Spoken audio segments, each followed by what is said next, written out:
আপনি কি জানেন আর্সেনালের চাবি ছাড়াই আর্সেনাল খোলা যায়? তবে এখানে দুইটা জিপ গাড়ি প্রয়োজন, আর আপনার কাছে থাকতে হবে একটা ইয়ারড্রপ। জিপ গাড়িগুলোর উপরে ইয়ারড্রপ ফালানোর সাথে সাথেই দেখতে পাবেন যে আর্সেনালের ঘরটি খুলে গেছে।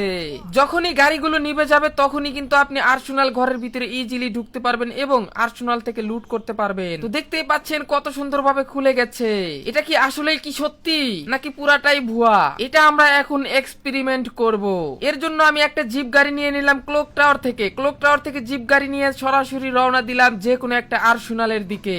আর এটা নাকি যে কোনো একটা আর্সেনালে গেলেই হবে, তাই আমরা উড়াধুরা চোখ বন্ধ করে গাড়ি চালানো শুরু করে দিয়েছি। আর লাগবে জিপ গাড়ি। ফ্যাক্টরি, ক্লক টাওয়ার, বিমা শক্তি এবং পিকের মাঝামাঝি যে আর্সেনালটা আছে এখানে আমরা একটা জিপ গাড়ি রেখে দিলাম। তারপরে আমাদের আরেকটা জিপ গাড়ি প্রয়োজন। তো আমরা একটু পরেই জিপ গাড়িটা এনে ফেলি। এন্ড আনার পরে কিন্তু ঠিক ওই বরাবর আমরা আরেকটা জিপ গাড়ি রেখে দেব।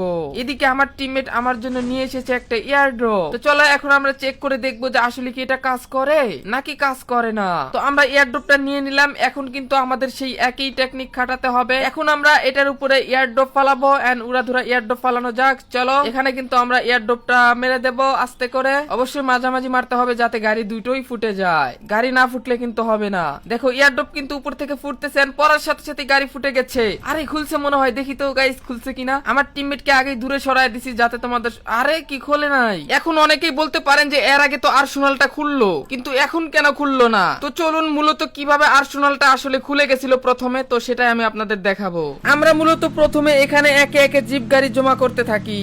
আমি প্রথমত এখানে একটা জিপ গাড়ি এনে রেখে দেই। তারপরে আমি এলিমিনেটেড হয়ে যাই। আবারও এখানে মিলে এসে একটা জিপ গাড়ি পাই, সেটা নিয়ে আমি তাড়াতাড়ি করে আমাদের সেই আর্সেনালের কাছে যাই। এখান থেকে এই গাড়িটাকে সরিয়ে দেই। তারপরে আমি আমার জিপ গাড়িটাকে নিয়ে সুন্দর করে আর্সেনালের কাছে বসিয়ে দেই। এটা করতে কিন্তু আমাদের অনেক পরিশ্রম করতে হয়েছে, অনেক এনিমির বাধার সম্মুখীন হতে হয়েছে।